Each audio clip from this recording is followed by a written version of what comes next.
لا حول ولا قوة إلا بالله العلي العظيم. أعوذ بالله من الشيطان اللعين الرجيم. بسم الله الرحمن الرحيم. الحمد لله رب العالمين. الصلاة والسلام على أشرف الأنبياء والمرسلين خاتم النبيين سیدنا و مولانا ابی القاسم محمد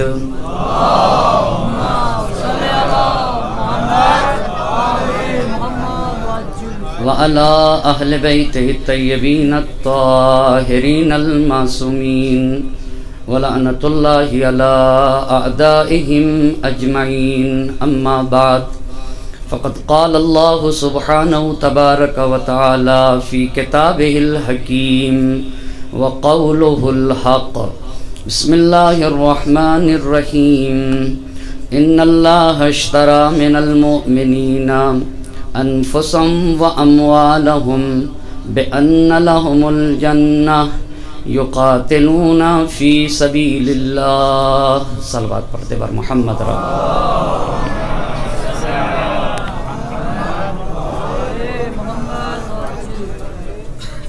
عشر مجالس کی آج 5ویں گفتگو ہے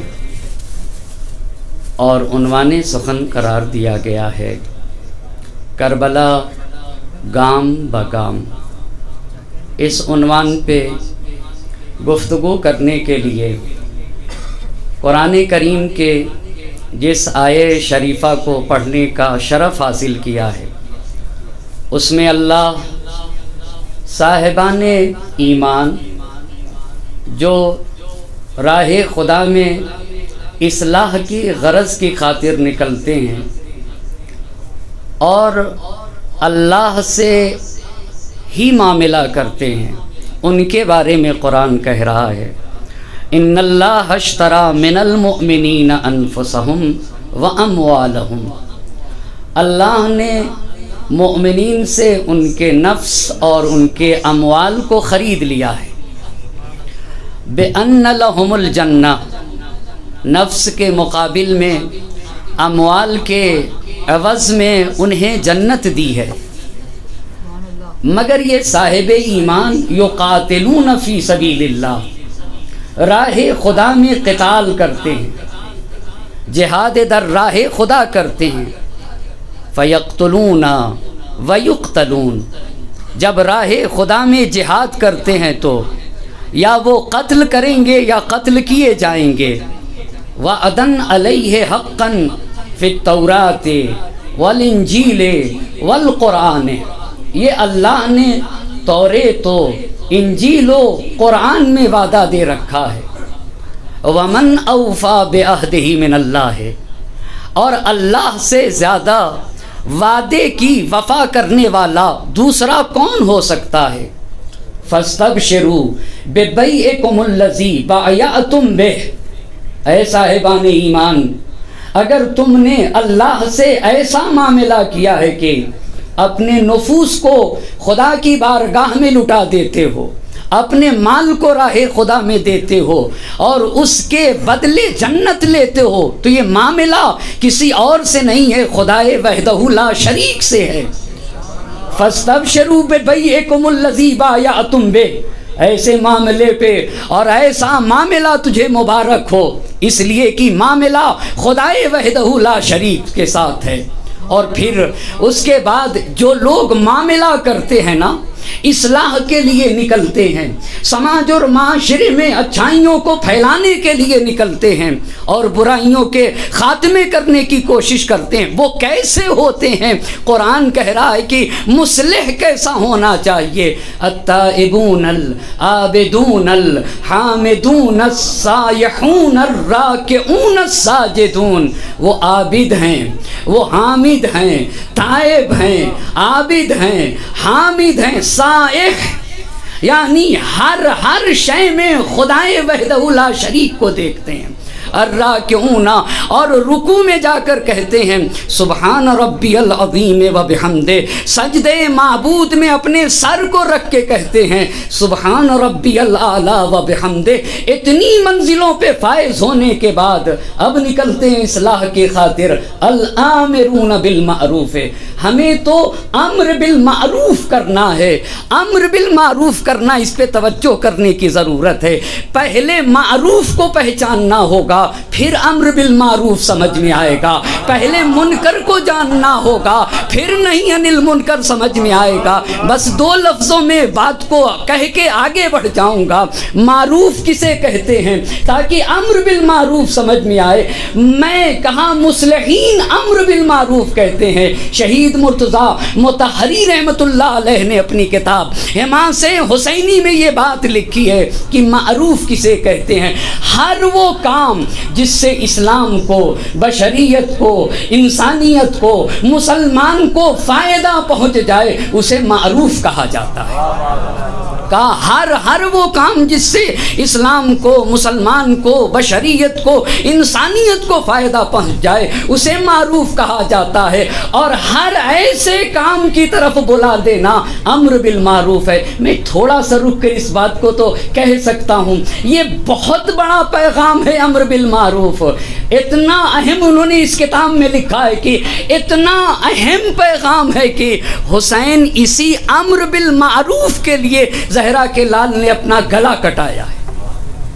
پھر یہ سوچنے کی بات ہے کہ یہ کتنا اہم امر بالمعروف ہوگا، ہر وہ شے، اس پہ بہت تفصیلی گفتگو کی جا سکتی ہے، مگر بالکل میرا موضوع یہ نہیں ہے، لیکن اتنی بات تو اشارتاً کہہ سکتا ہوں، اگر اسکول سے، اگر کالج سے، اگر یونیورسٹی سے اسلام کو، مسلمان کو، بشریت کو، انسانیت کو فائدہ پہنچ رہا ہے نا، تو یہ سب معروف کی فہرست میں، یہ سب کے سب ڈاکٹر سے، انجینئر سے، آئی ایس سے، پی سی ایس سے، اچھے عالم دین سے، یہ جتنی چیزیں ہیں اگر اسلام و بشریت و انسانیت کو فائدہ پہنچے تو یہ سب کے سب معروف کے ضمن میں آئیں گے۔ بلکہ امر بالمعروف کا دائرہ تو اتنا وسیع ہے کہ ہر وہ میدان جس میں مسلمانوں کو ضرورت ہے نا جن چیزوں کی، ان تمام میدان میں اپنے قدم پہ کھڑا ہونا اسے معروف کہا جاتا ہے۔ اپنے قدم پہ، اب جب اتنا کہہ چکا تو اتنی بات ضرور کہہ دوں گا، شیعتنا من لا یسأل الناس شیئا ولو ما تجوا۔ شیئا، ایک تو شیئا نکرہ ہے، دوسرا نفی کے بعد ہے، نکرہ در نفی عموم کا فائدہ دیتا ہے۔ کہا ہمارا شیعہ مر جائے گا مگر کسی چیز کے لیے ہاتھ نہ پھیلائے گا۔ یہ کسی چیز، یہ شیئن کیا ہے، یہ شیئن کیا ہے؟ کیا مال کے لیے فقط ہاتھ نہیں پھیلائے گا مگر علم کے لیے ہاتھ پھیلا دے گا؟ کہا کسی بھی فیلڈ میں، کسی بھی میدان میں ہاتھ نہ پھیلائے گا۔ الآمرون بالمعروف والناہون للمنکر والحافظون لحدود اللہ، مصلحین خدا کے حدود کی حفاظت کرنے والے ہوتے ہیں۔ وبشر المؤمنین، پھر قرآن بشارت دے رہا ہے کہ ایسے مومنین کو بشارت ہو۔ آئے کریمہ میں 2 مرتبہ بشارت دی گئی۔ بس عزیزان محترم، ایک چھوٹا سا کارواں ہے جس میں قافلہ سالار جو قافلے کا ہے نا، ایک کارواں آگے بڑھ رہا ہے، مگر آیت اللہ جوادی عاملی حفظ اللہ کے بقول حماسے اور عرفان میں انہوں نے یہ بات کہی کہ یہ کاروان کوئی معمولی کاروان نہ تھا، ایک کاروان عشق تھا، اور اس کاروان عشق کے سالار کو حسین کہا جاتا ہے۔ کاروان عشق کے سالار کو، کاروان عشق تھا، کاروان عشق رواں ہو رہا تھا، اور کاروان عشق کے سالار کو حسین کہا جاتا ہے۔ مگر یہ کیسا سالار ہے، یہ کیسا رہبر ہے، یہ کیسا رہنما ہے، توجہ کریے گا۔ مدینے سے اٹھ رہا ہے، مکے کی طرف جا رہا ہے، ہر طرف مایوسیاں چھائی ہوئی ہیں، بصرے میں مایوسی چھائی ہوئی ہے، کوفے میں اداسی چھائی ہوئی ہے، اور مکے میں تاریکی چھائی ہوئی ہے اور چاروں طرف شام میں بھی ظلم کی گھٹا چھائی ہوئی ہے، مگر خدا کی قسم جو ذات ظلم و استبداد کے قصروں کو لرزا دے رہی ہے نا، وہ ذات حسین ابن علی ہے، وہ ذات حسین ابن علی ہے۔ اب جب اتنا کہہ چکا تو کہوں گا، مایوسیوں سے چھائی ہوئی تاریک گھٹا میں، چاہے وہ مکے میں چھائی ہو، چاہے وہ بصرے میں چھائی ہو، چاہے وہ کوفے میں چھائی ہو، چاہے وہ شام میں چھائی ہو، چاہے وہ اس زمین پہ چھائی ہو، مایوسیوں سے چھائی ہوئی تاریک فضا میں جو امید کی کرن ڈال دے اسے حسین کہا جاتا ہے، اسے حسین کہا جاتا ہے۔ آخر ہر ایک خط کیوں لکھ رہا تھا، ہر ایک کھڑا کیوں ہو رہا تھا، ہر ایک میں جوش و ولولہ کیوں آ رہا تھا؟ اس کا مطلب یہ ہے کہ سالار اتنا عظیم ہے نا، اتنا مضبوط سالار ہے کہ ابھی سالار کو دیکھا ہی نہیں ہے، صرف اتنا سنا ہے کہ کاروان عشق کا سالار مدینے سے نکل کے مکے آ گیا تو کوفے میں تہلکہ مچ گیا، کوفے میں تحرک ہونے لگا، بصرے میں تحرک ہونے لگا، مکے میں لوگ آنے لگے۔ چند شخصیتوں کا عرض کیا تھا، اب بغیر تمہید کے جڑوں گا، دو شخصیت اور مکے میں ہیں، انہیں خلاصتاً عرض کروں اور پھر کوفے کے حالات عرض کروں گا۔ ایک صلوات پڑھتے ہیں۔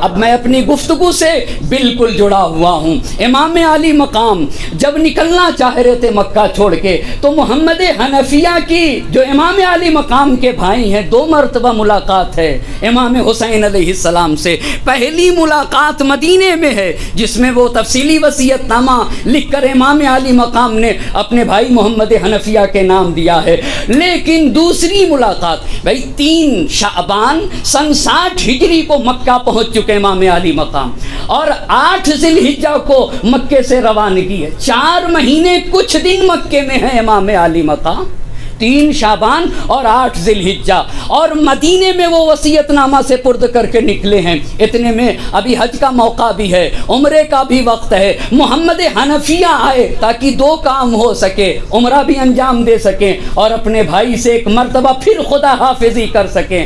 محمد ابن داؤد قمی نے نقل کیا ہے کہ امام حسین علیہ السلام جس دن صبح کو نکلنے والے تھے، اس رات کو جس کی صبح نکلنے والے تھے، رات کو محمد حنفیہ امام حسین علیہ السلام کے پاس، آج رات ہے کل صبح نکلنے والے تھے، تو رات میں محمد حنفیہ آئے اور آنے کے بعد امام حسین علیہ السلام سے کہا، بھائی آپ کو معلوم ہے نا کوفے کے لوگوں نے والد کے ساتھ وفا نہ کیا، اور انہی کوفے کے لوگوں نے بھائی حسن مجتبیٰ کے ساتھ وفا نہ کیا، پیمان شکنی کی ہے۔ بھائی آپ کو بہتر معلوم ہے، مجھے ڈر یہ ہے کہ کہیں آپ کے ساتھ بھی اہل کوفہ پیمان شکنی نہ کریں، بہتر یہ ہے کہ آپ کوفے نہ جائیے، مکے میں مقیم رہیے، اس لیے کہ آپ اہل مکہ کے نزدیک محترم ہیں، بڑے محترم ہیں۔ توجہ کریے گا، آپ کا احترام اہل مکہ کرتے ہیں۔ اب یہاں پر جب ان باتوں کو اس لیے عرض کرنا چاہتا ہوں تاکہ یہ بتا سکوں، خود امام علی مقام نے کہا اگر میں مکے میں رک جاتا تو مجھے قتل کر دیا جاتا۔ یہاں پہ امام علی مقام نے کہا، یا اخی قد خفتو، ماضی پہ قد لے آئے ہیں، توجہ کرنے کی ضرورت ہے۔ اگر ماضی پہ قد آ جائے تو تحقیق کا یعنی یقیناً یہ کام ہو کے رہے گا، اور اگر مضارع پہ آئے تو تقلیل پہ دلالت کرتا ہے، اگر ماضی پہ آ جائے تو تحقیق پہ دلالت کرتا ہے۔ یا اخی قد خفت ان یغتالنی یزید بن معاویہ بالحرم فَأَكُونَ الَّذِي يُسْتَبَاهُ بِهِ حُرْمَةُ هَذَا الْبَيْتِ۔ بھائی مجھے یقینی طور پر اس کا ڈر ہے کہ اگر میں مکے میں رہ گیا تو یزید ابن معاویہ مجھے اسی حرم میں گھیر کے قتل کر دے گا، اسی حرم میں گھیر کے چاروں طرف سے مجھے گھیر لیا جائے گا، حالت احرام میں خنجر چھپا کے لائے جائیں گے اور اسی مکہ مکرمہ میں حرم میں مجھے قتل کر دیا جائے گا۔ میں نہیں چاہتا کہ میں وہ فرد بنوں جس کے ذریعے سے حرمت خانہ کعبہ پامال ہو جائے۔ ہم تو محافظ خانہ کعبہ ہیں، ہم تو بشریت کے محافظ ہیں، ہم تو خانہ کعبہ کی حرمت کو بچانے والے ہیں۔ ہم نہیں چاہتے کہ ہمارے ذریعے سے خانہ کعبہ کی حرمتیں پامال ہو جائیں۔ اللہ اللہ، ایک حسین ہے مگر دکھنے میں ایک لگ رہا ہے، یہی تو جوش نے کہا تھا، قطرہ دل میں لیے ایک سمندر تھے حسین، ایک نہ سمجھیے گا، قطرہ دل میں لیے ایک سمندر تھے حسین، ذات واحد میں سمیٹے ہوئے لشکر تھے حسین، دین آداب رفاقت کے پیمبر تھے حسین، جان دینے پہ جب آئے تو 72 تھے حسین، جان دینے پہ جب آئے تو 72 تھے حسین۔ سر فرشتوں کے یہاں آج بھی خم ہوتے ہیں، ایسے انسان رسولوں میں بھی کم ہوتے ہیں۔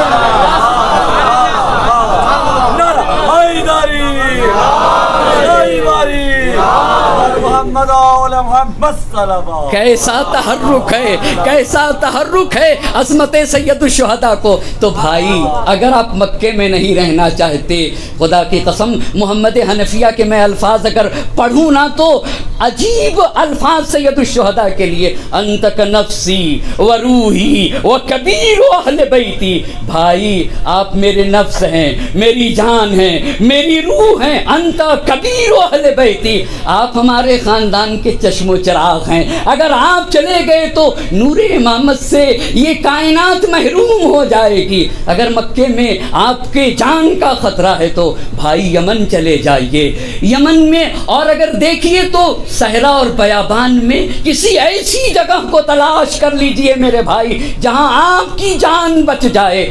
کیا خدا کی قسم ایک بھائی کو اپنے بھائی سے بڑی تعریفیں کی ہیں محمد حنفیہ کی۔ ابراہیم آیتی رحمت اللہ علیہ نے اپنی کتاب بررسی تاریخ عاشورہ کے بالکل ابتدا میں اسے دیکھنا چاہیے تاکہ عظمت محمد حنفیہ، اور علامہ مجلسی رحمت اللہ علیہ نے تو میرات العقول میں کہا خاموشی اختیار کرنا چاہیے، یہ اہل بیت کے گھرانے کی ایک فرد ہیں محمد حنفیہ، یعنی عظمتوں کی طرف اشارہ کیا ہے۔ بس اتنا کہہ کے اپنی بات کو، انت نفسی و روحی و کبیر اہل بیتی، بھائی آپ میری جان، میری روح، اہل بیت کے گھرانے کے چشم و چراغ ہیں۔ اگر آپ چلے گئے تو نور امامت خاموش ہو جائے گا۔ مکے نہیں رک سکتے تو آپ یمن چلے جائیے، صحرا اور بیابان میں کسی ایسی جگہ کو تلاش کر لیجئے جہاں آپ محفوظ رہ سکیں۔ امام عالی مقام نے کہا اچھی بات ہے میرے بھائی، اگر آپ یہ کہتے ہو، رات کی بات تھی نا، اگر آپ یہ بات کہتے ہو تو میں سوچوں گا، میں فکر کروں گا، میں غور کروں گا۔ اچھی بات ہے۔ محمد حنفیہ واپس آ گئے مل کے، رات گزری، صبح کو پتا چلا امام حسین مکے سے نکل رہے ہیں۔ اب محمد حنفیہ کے کان میں یہ بات پہنچی کہ میرے بھائی مکہ چھوڑ کر کوفے کو روانہ ہو رہے ہیں۔ دوڑے دوڑے امام علی مقام کے پاس آ گئے، بھائی میں نے رات کو آپ سے گفتگو کی ہے، آپ نے یہ کہا ہے کہ میں اس مسئلے پہ سوچوں گا، میں فکر کروں گا۔ ہاں میں نے یہ کہا تھا، پھر بات کیا ہوئی؟ آپ جا کیوں رہے ہیں؟ کس لیے مکے کو چھوڑ رہے ہیں؟ آخر وجہ کیا ہے؟ توجہ کرنے کی ضرورت ہے۔ اتانی رسول اللہ بعد ما فارقتک فقال یا حسین اخرج، یا حسین اخرج۔ اس سے پہلے ارادے کی دو قسمیں ہیں، ایک ارادہ تشریعی ہے، ایک ارادہ تکوینی ہے۔ ارادہ تکوینی جو تخلف ناپذیر ہوتا ہے، یعنی خود اللہ جو انجام دے۔ ارادہ تشریعی جیسے ہم سے چاہا ہے نماز پڑھو، ہم سے چاہا ہے روزہ رکھو، ہم سے چاہا ہے حج کرو، ہم سے چاہا ہے زکوٰۃ دو، ہم سے چاہا ہے کہ اگر دین پہ آنچ آ جائے تو اپنی جان بھی دے دینا، اسی کو تو ارادہ تشریعی کہتے ہیں۔ ارادہ تشریعی اختیار کے ساتھ کوئی بھی منافات نہیں رکھتا ہے۔ بھائی نماز پڑھنے کو کہا ہے، ہم نماز پڑھتے بھی ہیں، چھوڑ بھی دیتے ہیں، ہوتا ہے یا نہیں ہوتا ہے؟ اس کا مطلب یہ ہے کہ یہ انسان مختار ہے۔ ایک صلوات پڑھیں بر محمد اور آل محمد۔ بس علماء فاضل کے لیے اتنی بات کافی ہے۔ کہا فقال رسول اللہ صلی اللہ علیہ وآلہ وسلم یا حسین اخرج، کہا آپ جیسے ہی گئے، نانا رسول خدا میرے خواب میں آ کر مجھ سے کہہ رہے تھے اے حسین تم عراق کی طرف چلے جاؤ، ان اللہ شاء، ارادہ تشریح، ان اللہ شاء ان یراک قتیلا، حسین اپنے اختیار سے جائیں گے. کیوں؟ ان اللہ اشتری من المؤمنین انفسهم واموالهم. بابا صاحب ایمان، اگر مومن کی بات یہ ہے کہ مومن اپنے جان اور مال کو راہ خدا میں دیتا ہے، تو امیر المومنین کا بیٹا سید الشہداء کا کیا مقام ہوگا؟ ان اللہ اشتری یقاتلون فی سبیل اللہ، اپنے اختیار سے جاتے ہیں. میرے حسین اخرج ان اللہ شاء ان یراک قتیلا، اللہ تمہیں راہ خدا میں قتیل دیکھنا چاہتا ہے. بھائی اگر ایسی بات ہے تو بچوں کو کیوں لے جا رہے ہیں؟ بچوں کو کیوں لے جا رہے ہیں؟ اہل حرم کو. مگر عزیزان محترم، جتنے لوگوں نے آ کر باتیں کی ہیں نا، عزم حسین کو تو دیکھیے، ثبات قدم حسینی کو تو دیکھیے، استقلال حسینی کو تو دیکھیے، اطمینان حسینی کو تو دیکھیے، اخلاص حسینی کو بھی تو دیکھیے. ہر ایک کہتا جا رہا تھا مگر ہائے رے جس گام پہ گامزن تھا زہرا کا لال، کتنی اطمینان کے ساتھ. اسی لیے تو مورخ کربلا نے کہہ دیا واللہ ما رأیت مکسورا قد قتل اہل بیتہ وولدہ واصحابہ اربت جاشم منہا. خدا کی قسم میری عقل حیران ہے، اس انسان کے بازوؤں میں کس کا خون رواں ہے، اس کے وجود میں کس کا قلب موجود ہے، اس کے بازو میں کون سی طاقت ہے. جتنا شہادت سے قریب ہوتا جا رہا ہے اتنا ہی اطمینان بڑھتا چلا جا رہا ہے. ایک صلوات پڑھیں بر محمد اور آل محمد.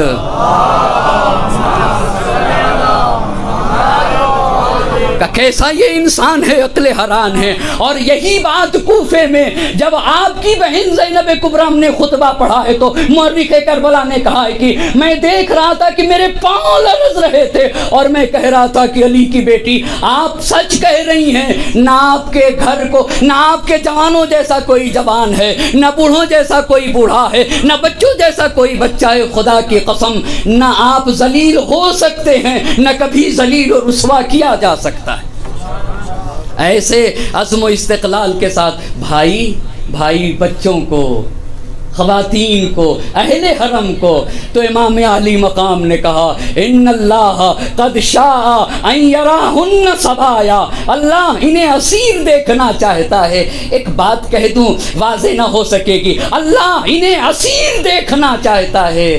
جنگ احد کا ایک واقعہ، اور اسے بھی ابراہیم آیتی رحمت اللہ علیہ نے بررسی تاریخ عاشورہ میں لکھا ہے. ایک خاتون تھی جنگ احد میں جس کا شوہر مارا گیا تھا، جس کا بیٹا مارا گیا، جس کا بھائی مارا گیا. اور جنگ احد میں یہ خبر پھیل گئی کہ اللہ کے نبی مارے گئے. مدینے میں یہ خبر پھیلی. یہ خاتون گئی اونٹ لے کے، اپنے شہداء کو اونٹ کی پشت پہ لاد لیا.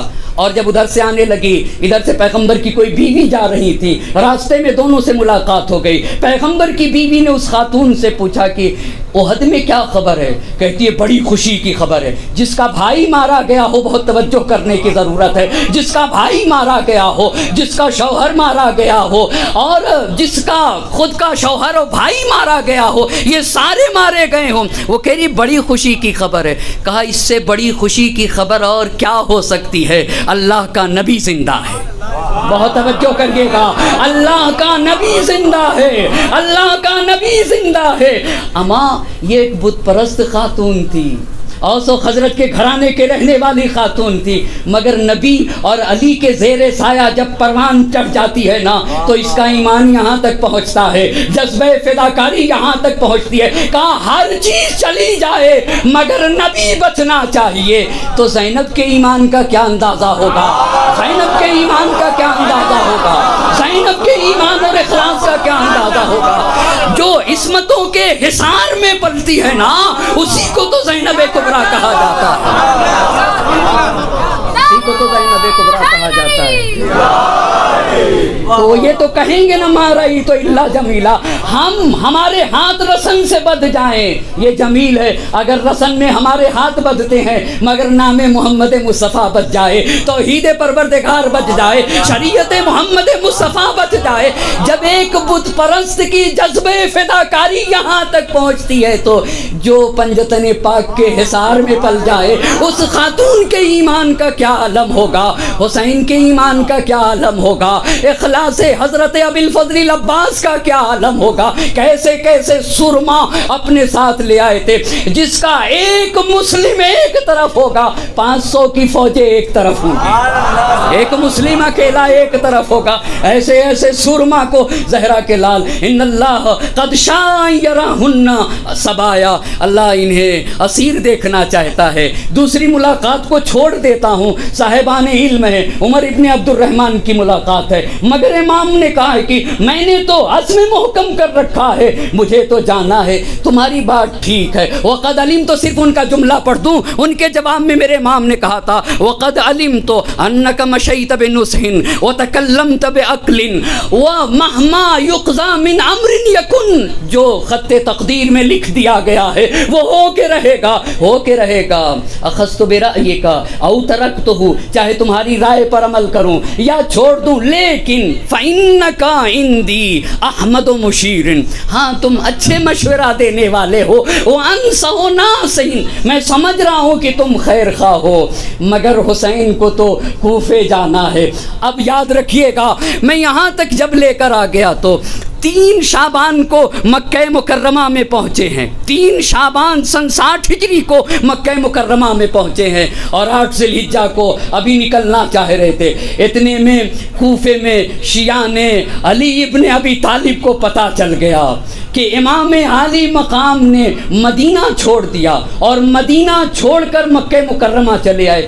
یاد رکھیے گا یہ جملہ جگہ جگہ شہید مرتضیٰ مطہری رحمۃ اللہ علیہ نے تاکید کیا، کسی کے ذہن میں یہ خیال نہ آنے پائے کہ کوفے والوں کا خط آیا ہے تو حسین نکلے ہیں، حسین نکلے ہیں تب کوفے والوں نے خط بھیجا ہے۔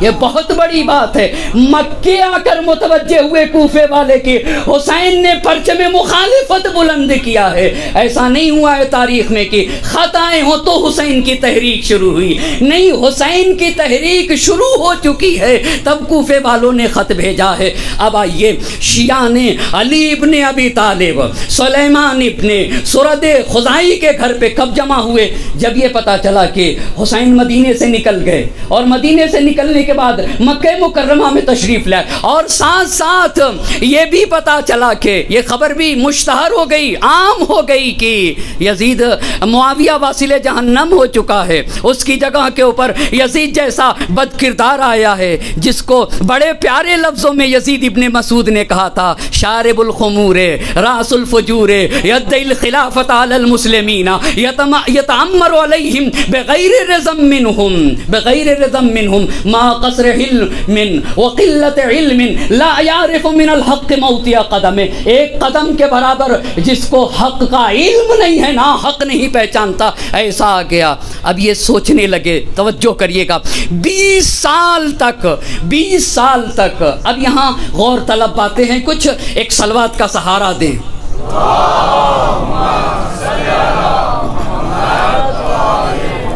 اب یہ ایسے اندازہ ہوگا اپنی بات کو کہنے کے لیے، ایسے اندازہ ہوگا کہ امیر شام سن 41 ہجری میں حاکم بنا ہے تمام ممالک اسلامیہ کا، اور واقع کربلا سن 60 ہجری میں شروع ہوا ہے، سن 61 ہجری میں 20 سال تک اس امیر شام نے 20 سال کے اندر کیا کیا ہے، اسے ذرا سا توجہ کرنے کی ضرورت ہے۔ یہ جو کوفے میں مخالفتیں شروع ہوئیں، کیا سب شیعہ نے حیدر کرار تھے؟ کیا سب علی ابن ابی طالب کے چاہنے والے تھے؟ آخر مخالفت کی وجہ کیا تھی؟ اتنے خط لکھے گئے ہوں گے، ابھی میں تینوں طرح کے جو خط آئے ہیں نا وہ سب آپ کی خدمت میں انشاءاللہ پیش کرنے کی کوشش کروں گا، مگر جب تک مولا کائنات 3 وجہ لکھی ہے، 3 وجہ میں اس کا خلاصہ آپ کی خدمت میں عرض کرتا ہوں۔ کہاں پہ یہ بات ملے گی؟ زندگانی امام حسین سید ہاشم رسولی محلاتی، اتفاق سے جن رائٹروں میں سے جن سے مجھے عشق ہے نا ان میں سے ایک یہ ہیں، ان میں سے ایک یہ ہیں، اور میں اپنے چھوٹے بھائیوں کے لیے بات کہہ سکتا ہوں، جہاں پر بھی ان کی کتابیں ملے انہیں لے لینا چاہیے۔ سید ہاشم رسولی محلہ تھی، زندگانی امام حسین، بڑی اچھی کتاب ہے، اس میں لکھا ہے کہ جب تک مولائے کائنات حاکم رہے نا تو مرکز حکومت کہاں تھا؟ مرکز حکومت کہاں تھا؟ کوفے میں تھا نا، مرکز حکومت کوفے میں تھا۔ مولا کے شہادت کے بعد اور صلح امام حسن علیہ السلام کے بعد یہ مرکز حکومت کہاں چلا گیا؟ شام چلا گیا۔ تو یہ جو کوفے والوں میں کھلبلی تھی اس کی ایک وجہ یہ تھی کہ یہ جو امیر شام یا یزید کے خلاف لکھ رہے تھے اور امام حسین کو بلانا چاہ رہے تھے، ایک وجہ یہ تھی کہ یہ چاہتے تھے کہ دوبارہ سے تخت حکومت کوفہ میں آ جائے اور کوفہ مرکز حکومت بن جائے، اور شام والے چاہتے تھے کہ شام مرکز حکومت رہے۔ یہ پہلی بات ہے، یہ پہلی بات ہے، اور انہوں نے وہاں کے اوپر اشعار کے ذریعے سے ان باتوں کو ثابت بھی کیا ہے۔ دوسری بات یہ لکھتے ہیں کہ اتنا ذلیل کیا تھا، اتنا ذلیل۔ رک کے ایک بات کہوں، کل عبداللہ ابن عباس کے جواب میں امام علی مقام نے ایک بات کہی تھی، اسے میں جلدی سے کہہ کے نکل گیا، اسے میں بہت جلدی کہہ کے نکل گیا۔ میرے بعض مخلص دوستوں کا کہنا ہے کہ بعض باتوں کو آپ بہت جلدی کہہ کے نکل جاتے ہیں، میں ان کا بہت شکر گزار ہوں، انہوں نے کہا آپ بعض باتوں کو بہت جلدی کہہ کے نکل جاتے ہیں، انہیں ٹھہر کے آپ کو کچھ کہنا چاہیے تھا، ان پہ توجہ دلانے کی ضرورت تھی، ان پہ ٹھہر کے بات ہو۔ میں نے ان کا تہ دل سے ابھی بھی یہاں سے بھی کہہ رہا ہوں، حقیقی معنوں میں دوست تو ایسے ہی ہوتا ہے نا، من اہدی الی عیوبی، جو میرے عیب کو، کمیوں کو تحفے کے طور پر مجھے پیش کرتا ہے۔ توجہ کرنے کی ضرورت ہے، تحفے کے طور پہ، گفٹ کے طور پہ۔ جب گفٹ دیا جاتا ہے تو دوسرے کو پتہ نہیں رہتا کہ ڈبے میں کیا چیز رکھا ہے، اسی لیے اہدی الیہ کی لفظ آئی ہے، میں ان کا بہت شکر گزار ہوں۔ عبداللہ ابن عباس کے جواب میں کہا اگر اہل کوفہ نے، توجہ کریے گا، امام علی مقام نے عبداللہ ابن عباس سے یہ کہا تھا لا یدعونی، یہ مجھے چھوڑنے والے نہیں ہیں، یہ مجھے چھوڑنے والے نہیں، فاذا فعلوا، اگر انہوں نے مجھے قتل کر دیا، کنوں؟ کوفے والوں نے اگر مجھے قتل کر دیا، یہ کریں گے، یستخرجوا علقۃ من جوفی، میرے وجود سے میرا خون نکال لیں گے، اگر انہوں نے ایسا کیا لسلط اللہ علیہم من یذلہم، ان پر ایسا مسلط ہوگا جو انہیں ذلیل و رسوا کرے گا۔ اچھا، اور کتنا گرائے گا ان کو، کتنا گرائے گا؟ حتی یکونوا اذل من فرام المرأہ، یہ فرام المرأہ کی ایام عادت میں، جو عادت ماہانہ اس میں خاتون جو کپڑا رکھتی ہے نا، وہ غلیظ خون سے وہ کپڑا کتنا پست ہوتا ہے، ان کی اوقات اس کپڑے اتنے بھی نہ رہے گی۔ بہت توجہ کی ضرورت ہے، اس کپڑے اتنی بھی نہ رہے گی۔ اب سنیے گا ہوا کیا تاریخ میں، امیر شام جب ممالک اسلامیہ کا حاکم بنا ہے نا، تو امام حسن علیہ السلام کی صلح کے بعد کوفے اور بصرے کا جو گورنر بنایا ہے زیاد ابن ابی کو، زیاد ابن ابی کو۔ تو زیاد ابن ابی کون تھا؟ جس دن تاریخ پڑھ رہا ہوں، تاریخ جس دن زیاد ابن ابی کوفے اور بصرے کا گورنر بن کے آیا، تاریخ نے لکھا ہے کہ اسی دن، پہلے ہی دن 80 آدمیوں کے ہاتھ کاٹے ہیں اس نے، 80 آدمیوں کے۔ اور یہ 2 جگہ کا تھا نا، 2 جگہ کا، پہلے دن کی بات ہے۔ اتنا انہیں ذلیل و رسوا کرو، 20 سال میں کوفے کے لوگوں پر اتنا ذلیل و رسوائی۔ میں کیوں کہہ رہا تھا کہ مایوسیوں میں، ایک مدت سے چھائی ہوئی مایوسیوں میں، جب حسین مدینے سے نکل کے مکے میں پہنچے تو خدا کی قسم جیسے انہیں پتا چلا کوفے والوں میں کہ حسین مکے میں آ گئے ہیں، تو ان مایوسیوں سے تاریک گھٹا میں ایسا لگ رہا تھا جیسے ان کے لیے امید کی شعائیں نظر آنے لگی ہیں۔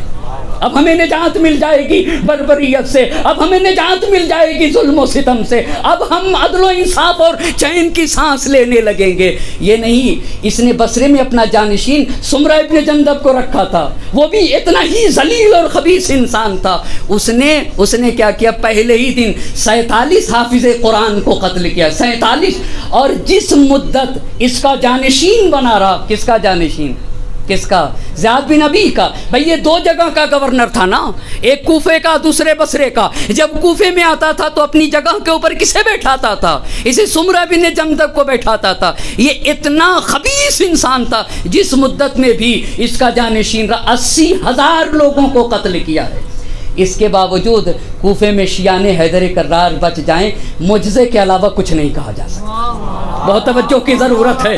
اعجاز کے علاوہ کوئی اور بات نہیں کی جا سکتی ہے ایسے ماحول میں سچے. تو شیعان حیدر کرار جو پس دیکھا ان کے ظلم سے ابھے ہوئے تھے. علامہ آیت اللہ علی نقی نقن جانے قربان ہو جائیں، واقعاً توجہ کرنے کی ضرورت ہے. حق تو تھا کہ میں پہلے تعارف پیش کرتا. میں نے بہت استفادہ کیا ہے آپ کی کتاب شہید انسانیت سے. میں کہتا ہوں کہ پڑھے تو پھر انسان کو اندازہ لگے گا. شہید انسانیت کا مطالعہ کرنا چاہیے. قم میں میدان امام پہ، خیابان کارگر پہ ہمارے ایک استاد ہیں، ان کا نام ہے صحتی. انہوں نے چند فیلڈ میں تخصص حاصل کیا ہے، بہت توجہ کریے گا. ان کا ایک تخصص ہے کربلا کے اوپر. عاشورہ شناسی پہ کتابیں بھی لکھی ہیں، جن کی ایک کتاب ہے کربلا حریم حریت. تو میرے قریب تھے، میں قریب تھا. میں ان کے گھر گیا تو انہوں نے کہا کہ یہ دیکھ رہے ہو جو میرے گھر کی لائبریری ہے؟ میں نے کہا کیا استاد؟ کہا کہ میں نے اپنی پوری لائبریری کا موضوع ہے سید الشہداء. بہت توجہ کریے گا. دنیا میں امام علی مقام پہ جو کتاب لکھی جاتی ہے اور چھپتی ہے، میں اسے حاصل کرتا ہوں. تو میں نے اپنے استاد سے کہا استاد ہمارے ہندوستان کے ایک عالم دین ہیں، بڑے عالم دین ہیں، انہوں نے امام حسین علیہ السلام پر ایک کتاب لکھی ہے. اس کتاب کا نام ہے شہید انسانیت. جیسے ہی میں نے کہا اس کتاب کا نام ہے شہید انسانیت، فوراً اپنی جگہ سے کھڑے ہو گئے. کہنے لگے شہید انسانیت، میں بھی اس موضوع پہ کتاب لکھوں گا. میں بھی نام ہی دیکھ سن کے کھڑے ہو گئے. شہید انسانیت نام کی کتاب لکھی گئی. جو راہ انسانیت میں شہید ہو اسی کو تو شہید انسانیت کہا جاتا ہے. اسی کو تو انسانیت کے لیے جس نے اپنا خون دیا ہے اسی کو تو شہید انسانیت کہا جاتا ہے. میں نے بڑا استفادہ کیا ہے، بہت زیادہ فائدہ اٹھایا ہے انہوں نے، اور مسلسل اٹھاتا ہوں. اور ہر اپنے چاہنے والے کو ایک طالب علم ہونے کے عنوان سے اتنا تو حق رکھتا ہوں نا، طالب علم کے مجمع میں اتنا تو کہہ سکتا ہوں کہ اگر نہ دیکھا گیا تو گھاٹے میں رہے گا وہ طالب علم. اتنا ضرور کہوں گا، اتنا ضرور. ایک مقایسئی مباحثہ اور مطالعہ کرنے کی ضرورت ہے. شہید مرتضیٰ مطہری رحمۃ اللہ علیہ کو اور علامہ نقن رحمۃ اللہ علیہ کو ایک مقایسہ کرنے کی ضرورت ہے. دیکھنا ہوگا اور اس سے پہلے آپ کی تاریخ پڑھنا ہوگی. میرے ایک بڑے مخلص دوست ہیں، انہوں نے کہا کہ بھائی انصاف تم نے نہیں کیا. میں نے کہا کیا انصاف نہیں کیا؟ کہا تم نے ابھی تک اپنے ہندوستانی عالم میں سے کسی کا نام نہیں لیا، اتنے پڑھے لکھے عالم ہیں. میں نے کہا کہ بھائی میں متوجہ ہوں مگر میں سوچ رہا تھا کہ ان کی کوئی بات آئے وہاں کے اوپر نقل کروں. میں نے کہا میں سوچ رہا تھا کہ اس لیے کہ فارسی زبان کی ایک مثل ہے کہ جب تندور گرم ہو تب روٹی چپکائی جاتی ہے. ایک صلوات پڑھیں بر محمد اور آل محمد.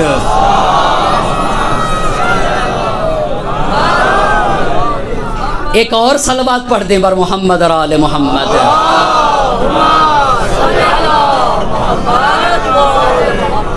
کا گھٹن کا یہ ماحول تھا. یہاں سے زہرا کے لال کو اور حسین کے انقلاب کو سمجھنا ہوگا. ایک اور بات کہہ دوں، ایک بہت پڑھے لکھے شخص ہیں، انہوں نے کربلا کے اوپر ایک کتاب بھی لکھی ہے. میں وہاں اشرا پڑھنے گیا، میرا بالکل پہلا سال تھا، تو میں نے شہید حماس حسینی کا خلاصہ کیا اور خلاصہ کر کے وہی پڑھ رہا تھا جو انہوں نے لکھا تھا. اسی کو جس طریقے سے بھی خلاصہ کیا میں نے وہی پڑھتا تھا. اور مجھے کیا پتا بھئی ہمارے یہاں تو مجمع میں ماشاءاللہ سے مفکرین ہیں، دانشور ہیں، علماء ہیں، مؤرخین ہیں، مصنفین ہیں اور صاحبان علم و فضل ہیں، لیکن مجھے کیا پتا کہ اس میں بھی ایک صاحب ایسے ہوں گے جنہوں نے کربلا کے موضوع پہ کتاب لکھی ہوگی اور ان کی کتاب کا نام تھا کربلا ایک یادگار انقلاب. مگر بیٹھے تھے اور ہر دن آئے اور مجھ سے بہت محبت کرنے لگے، میرے پیچھے آتے تھے مجھ سے. اور میں کیا پڑھ رہا تھا؟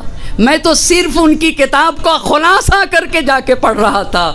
تو انہوں نے کہا مولانا مجھے آپ صرف اتنا بتا دیجئے کس مفکر اور کس رائٹر کو آپ پڑھ کے آتے ہیں؟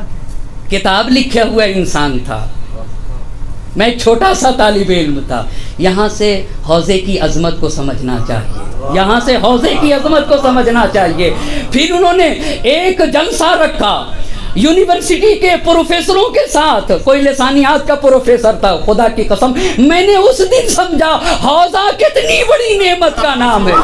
4 گھنٹے تک ہم لوگوں کی بیٹھک رہی، مگر میں نے خدا کا اتنا شکر کیا کہ حوضہ ایک طالب علم کی فکر کو کتنا وسیع کرتا ہے۔ یہ صرف اور صرف حوضے ہی میں ہو سکتا ہے، دنیا میں کسی جگہ یہ نعمت نہیں مل سکتی۔ ایک صلوات پڑھیں بار محمد اور آل محمد۔ اسے قدر کرنے کی ضرورت ہے، اسے قدر کرنے کی ضرورت ہے۔ یہ ہم اور آپ کی آخری منزل ہے بننے کی۔ اب یہاں سے جا کے ہندوستان کے مکتب میں تھوڑی پڑھا جائے گا۔ اب آتا ہوں میں، علامہ نقن رحمۃ اللہ علیہ نے لکھا ہے۔ لکھا کیا ہے؟ لکھا یہ ہے کہ چونکہ اب میں بہت خلاصہ کر رہا ہوں ان کی بات کو، ایک جملے میں کہا حسین ابن علی علیہ السلام سے وہ عقیدت نہ تھی کہ ان کو امام برحق مانتے ہوں جیسے علی مرتضیٰ امام برحق ہوں، مگر یزید کو جانے ہوئے تھے۔ انہوں نے لکھا ہے کہ جب ایک حاکم چلا جائے دوسرا حاکم آتا ہے تو لوگوں کو کھوج ہوتی ہے، اس کا عمل کیسا ہے، اس کا کردار کیسا ہے، اس کا کیریکٹر کیسا ہے، یہ کیا کرے گا۔ کہا جب جستجو بڑھی اور دیکھا کہ یزید اتنا فاسق و فاجر انسان ہے تو کہا کہ اس سے تو بہتر یہ ہے کہ زہرا کے لال سید الشہداء کو خط لکھا جائے۔ یہاں سے اس بات سے بہت ساری گرہیں کھل جائیں گے۔ بس میں نے 3 باتیں، ایک تو تخت کو پلٹانا تھا کوفے والوں کو، دوسری بات یہ لکھی کہ اوب چکے تھے، تیسری بات شیعان حیدر کرار اقلیت میں تھے جو امام علی حضرت علی علیہ السلام کو خلیفہ بلا فصل مانتے تھے، وہ بڑی اقلیت میں تھے۔ وہ پہلا گروہ جو سلیمان ابن سرد خزائی کے گھر میں جمع ہوا، وہ پہلا گروہ حقیقی علی مرتضیٰ کا چاہنے والا تھا۔ وہی وہ گروہ تھا جس نے لکھا تو کربلا میں آیا بھی اور اپنی جان کا نذرانہ پیش کیا۔ اب یہ لوگ سلیمان ابن سرد خزائی کے گھر میں جمع ہو گئے۔ جمع ہونے کے بعد وہاں کے اوپر ایک خطیب کھڑا ہو گیا، سلیمان ابن سرد خزائی کھڑے ہو گئے، اور کھڑے ہونے کے بعد اب ذرا الفاظ پہ غور کریے گا۔ سلیمان ابن سرد خزائی نے اپنے خصوصی مجمع میں کہا ان معاویہ قد ہلک۔ جملے پہ تو ذرا غور کرے، ان کتنے وزنی الفاظ کے ساتھ ان معاویہ۔ اب میں کیسے بتا سکوں، کیسے اس کا معنی مفہوم، ہاں ایک ہی حد تک تو میں کہہ سکتا ہوں، عرب بھی نہیں ہوں کہ اس کی چاشنی کو آپ تک منتقل کر سکوں، مگر ہاں ایک حد تک جب انسیت ہو جاتی ہے تو معنی اور مفہوم کا شیرینی پتہ چلنے لگتی ہے۔ ان معاویہ قد ہلک وان حسینا قد تقبض علی القوم ببیعتہ۔ معاویہ تو واصل جہنم ہو چکا ہے، وہ تو مر چکا ہے۔ زہرا کا لال حسین نے بیعت سے انکار کر دیا، بیعت سے انکار کر دیا۔ آپ دیکھ رہے ہیں جوش و ولولہ کیسے آ رہا ہے، بیعت سے انکار کر دیا۔ وقد خرج الی مکہ، صرف انکار ہی نہیں کیا ہے، عملی میدان میں بھی قدم بڑھا دیا ہے، مکے نکل کے چلے آئے۔ حسین صرف کہنے والے نہیں ہیں، جو کہتے ہیں وہ کرتے بھی ہیں۔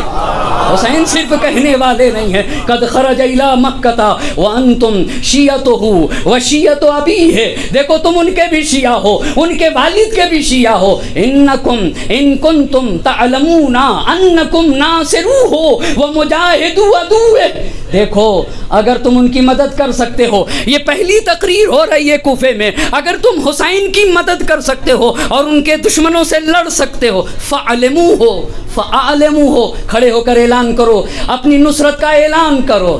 وَإِنْ خِفْتُمُ الْفَشَلَ وَالْوَهْنَ فَلَا تَغِرُّ الرَّجُلَ فِي نَفْسِهِ، اور اگر تم اپنے اندر کمزوری اور سستی پاتے ہو نا تو دیکھو کسی کو غلط اندیشے میں نہ رکھنا، کسی کے ساتھ دھوکہ نہ دینا۔ اتنا کہنا تھا، قالوا لا نقاتل عدوہ، ہم تو لڑیں گے، ونقتل انفسنا دونا، ہم حسین کی راہ میں اپنی جان دے دیں گے۔ فاکتبوا الیہ، فکتبوا الیہ، آپ خط لکھیے۔ آپ خط لکھیے، آپ خط لکھیے۔ اب جمع ہوئے تو خط لکھنے والے کون کون؟ خط لکھنے والے کون کون؟ بہت توجہ کریے گا۔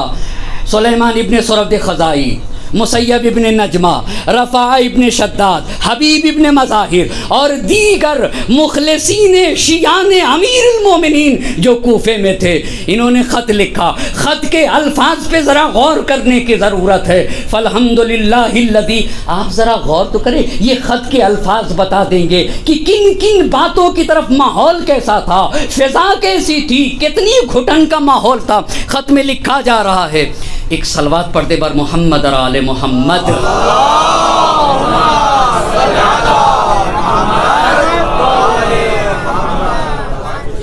خط میں لکھا جا رہا تھا فالحمدللہ الذی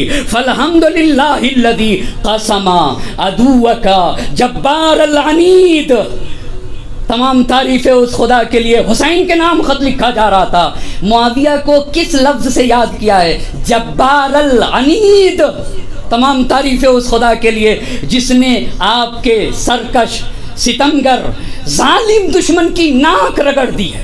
خدا سبحان نے ناک رگڑ دی ہے، اسے نابود کر دیا ہے۔ ناکیں رگڑ دی ہے، قسم کا میں کیسے ترجمہ کروں؟ اسے کی ناکیں رگڑ دی ہیں، اس کی ناک کاٹ دی ہے، یعنی ذلت و رسوائی کے ساتھ دنیا سے گیا ہے، ذلت و رسوائی کے ساتھ۔ فانتزا علی ہذہ الامہ فابتزھا مالہا، اس نے اس امت پر حملہ کر دیا، اس امت کے مال کو زبردستی اپنے قبضے میں لے لیا۔ وغصبہا فیئہا، زبردستی اس کے مال کو اپنے قبضے میں لے رکھا تھا۔ وتعمر علیہا بغیر رضا منہا، امت کی رضایت کے بغیر امت پہ حکومت کر رہا تھا۔ قتل خیارہا، امت کے اچھے لوگوں کو قتل کر دیا۔ واستبقى شرارہا، اور شریر لوگوں کو باقی رکھے رہا، شریر لوگوں کو۔ وجعل مال اللہ دولتا بین اغنیائہا وجبابرتہا، اور اللہ کے مال کو تو دست بدست ستمگروں کے ہاتھوں میں، جباروں کے ہاتھوں میں، اغنیاء کے ہاتھوں میں پھراتا رہا۔ فبعدا لہ کما بعدت ثمود، وہ نیست و نابود ہو گیا، ویسے ہی نیست و نابود ہو گیا جیسے قوم سمود نیست و نابود ہو گئی۔ اس کے بعد کے جملے میں لکھا ہوا تھا انہو لیس علینا امام، اگر کسی کو نیند آ رہی ہے تو ایک جاگتی ہوئی صلوات پڑھے بر محمد اور آل محمد۔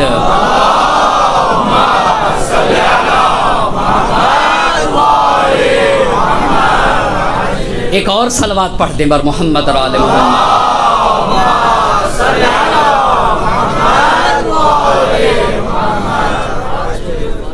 ایک اور صلوات پڑھ دیجئے۔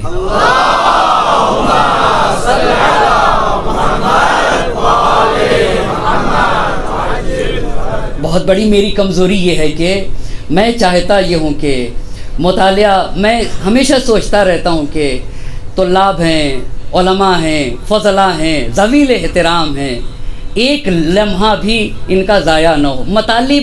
مطالب دینا چاہیے۔ میری ذاتی فکر یہ ہے، میرا ذاتی کہنا یہ ہے کہ مجلس اگر ہو تو واقعاً مجلس کی طرف بولو، یہ کہ میں اس کا حق نہیں ادا کر پاتا، مگر کوشش یہ کرتا ہوں کہ سامعین کے درمیان، اپنے محترم سامعین کو، میں اس کو یہ سمجھتا ہوں کہ اگر کسی آنے والے نے ایسا کیا تو اس نے اپنے مجمع کو عزت دی ہے، اس نے مجمع کو عزت دی ہے، اس نے اس کی قدردانی کی ہے، اور خدا کی یہاں بھی جواب دینے سے محفوظ رہے گا۔ 400 500 300 1000 2000 کا وقت لے لیا اور کچھ بھی نہ بتایا۔ محرم آ کے گزر جائے، سارے لوگ تو تیاریاں کرتے ہیں، کچھ لوگ پرچم لگاتے، کچھ لوگ بینر لگاتے، کچھ لوگ فرش بچھاتے، کچھ لوگ کھانا کھلاتے، کچھ لوگ تبرک بانٹتے، فرش عزا بچھا کر بیٹھ کے روتے ہیں۔ تو مجھ عالم کا، طالب علم کا جو ممبر پہ آ کے ذکر حسین کرتا ہے، اس کی کیا ذمہ داری؟ وہ کوئی تیاری نہ کرے؟ میں اپنے محترم سامعین سے، اس کی کیا ذمہ داری ہے؟ وہ ایسے ہی آ جائے، وہی پرانا لیے ہوئے آ جائے، وہی سوچ لے فقط